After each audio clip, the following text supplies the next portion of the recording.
यहाँ मंच पर बैठे आम आदमी पार्टी के सभी नेतागण, विधायक, यहाँ पर सामने बैठे हमारे पार्षद साथी, दिल्ली के अलग अलग हिस्सों से आए हुए हमारे कार्यकर्ता, आप सबको मेरा नमस्कार, सबको मेरा प्रणाम।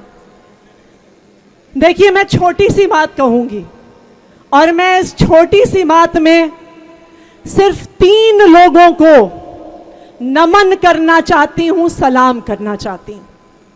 सबसे पहले मैं आम आदमी पार्टी के नेताओं अरविंद केजरीवाल, मनीष सिसोदिया, सत्येंद्र जैन, संजय सिंह जी को सलाम करती हूँ। संजय सिंह जी को, चारों को नमन करती हूँ कि जिस दौर में जेल का नाम सुनते ही, ईडी सीबीआई का नाम सुनते ही, एक समन होते ही बाकी पार्टियों के नेता झुक जाते हैं, टूट जाते हैं, भारतीय जनता पार्टी में चले जाते हैं। हमारे पार्टी के ये दिग्गज नेता हैं, हमें इन पे गर्व है कि हर मुश्किल के बाद भी ये झुके नहीं, ये टूटे नहीं, ये भारतीय जनता पार्टी में गए नहीं। हम इन नेताओं को सलाम करते हैं।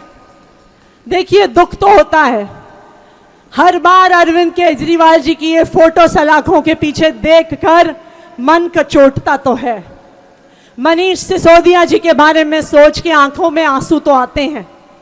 सत्येंद्र जैन जी के स्वास्थ्य के बारे में सोच के इंसान परेशान तो होता है, लेकिन हम दुखी नहीं होंगे, हम परेशान नहीं होंगे।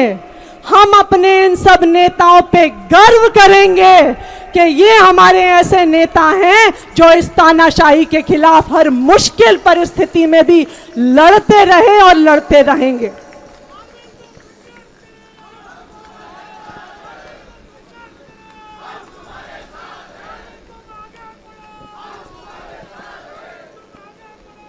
दूसरा, मैं नमन करना चाहूंगी, मैं सलाम करना चाहूंगी हमारे इन सब नेताओं के परिवारों को, जिन्होंने मुश्किल परिस्थिति में भी आम आदमी पार्टी के नेताओं का साथ दिया, उनकी हिम्मत बनकर खड़े रहे। चाहे वो अरविंद केजरीवाल जी की पत्नी सुनीता भाभी हो, चाहे मनीष सिसोदिया जी की पत्नी सीमा भाभी हो, चाहे सत्येंद्र जैन जी की पत्नी पूनम भाभी हो, या संजय सिंह जी की पत्नी अनीता भाभी हो।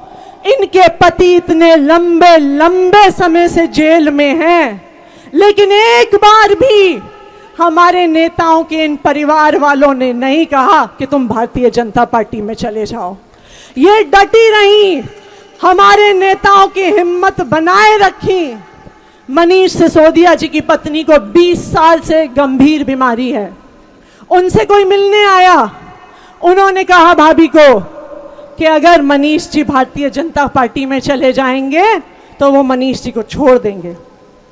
भाभी ने कहा, इतनी बीमारी के बावजूद, बार बार अस्पताल जाने के बावजूद, उन्होंने कहा कि अगर मनीष ने अरविंद जी का साथ छोड़ दिया, अरविंद भैया का साथ छोड़ दिया, आम आदमी पार्टी का साथ छोड़ दिया, तो मैं भी मनीष को छोड़ दूंगी। ये है उनका संकल्प। और ना सिर्फ उन नेताओं की, मैं नमन करती हूं आम आदमी पार्टी के सभी नेताओं के परिवारों को, क्योंकि आज के दिन में देखिए, डर तो हर परिवार को लगता है। आम आदमी पार्टी के नेता के किसी के घर में अगर सुबह 7 बजे घंटी बजती है तो परिवार वाले सोचते तो हैं कि ईडी या सीबीआई वाले तो नहीं आ गए हैं, लेकिन उसके बावजूद आम आदमी पार्टी के नेताओं के परिवारों ने जो हमें, हम सबको हिम्मत दी है, उस हिम्मत को मैं सलाम करती हूं, उस जज्बे को मैं सलाम करती हूं। और सबसे आखिर में मैं सलाम करती हूं आप सबको, आम आदमी पार्टी के एक एक कार्यकर्ता को, एक एक पार्षद को, एक एक विधायक को, एक एक नेता को, जो इतनी विकट परिस्थिति में भी झुके नहीं, दबे नहीं। ये आज तक इस देश के इतिहास में कभी नहीं हुआ होगा कि एक पार्टी के सारे बड़े नेता जेल में थे, लेकिन फिर भी लाखों लोगों की रैली रामलीला मैदान में इन सब कार्यकर्ताओं ने खड़ी कर दी, लाखों लोगों को लेके आ गए, भारतीय जनता पार्टी के नेताओं की नींद उड़ा दी। ये है आम आदमी पार्टी के कार्यकर्ता का जज्बा।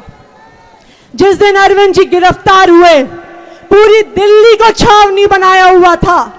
जो कार्यकर्ता प्रोटेस्ट करने आते थे, 4-4 लोगों को बस में उठा के लेके जाते थे, लेकिन हमारा एक भी कार्यकर्ता दबा नहीं। चाहे एक सड़क पे सिर्फ 4 महिलाएं बैठी थी, 40 पुलिस अफसरों के बीच में आईटीओ चौराहा रोक रखा था। यह है आम आदमी पार्टी का कार्यकर्ता। तो इसलिए मैं आप सबको सलाम करती हूं, और आप सबकी ये हिम्मत है जिसकी वजह से इन तानाशाहों की नींद उड़ी हुई है, क्योंकि उन्हें पता है कि आखिरकार सच्चाई जीतेगी, संघर्ष जीतेगा, बच्चों के लिए शिक्षा जीतेगी, बुजुर्गों के लिए तीर्थ यात्रा जीतेगी, और आखिरकार जीत अरविंद केजरीवाल की होगी, आम आदमी पार्टी की होगी, और इस देश की आम जनता की होगी। ये इन तानाशाहों को पता है। तो एक बार फिर आप सबको मेरा नमन, आप सबको मेरा सलाम। ये संघर्ष अभी शुरू हुआ है, हमें पूरी हिम्मत से इस संघर्ष में आगे बढ़ना है। तो एक बार फिर से नारा लगाएंगे, अरविंद केजरीवाल, अरविंद केजरीवाल, अरविंद केजरीवाल, अरविंद केजरीवाल। बहुत बहुत धन्यवाद।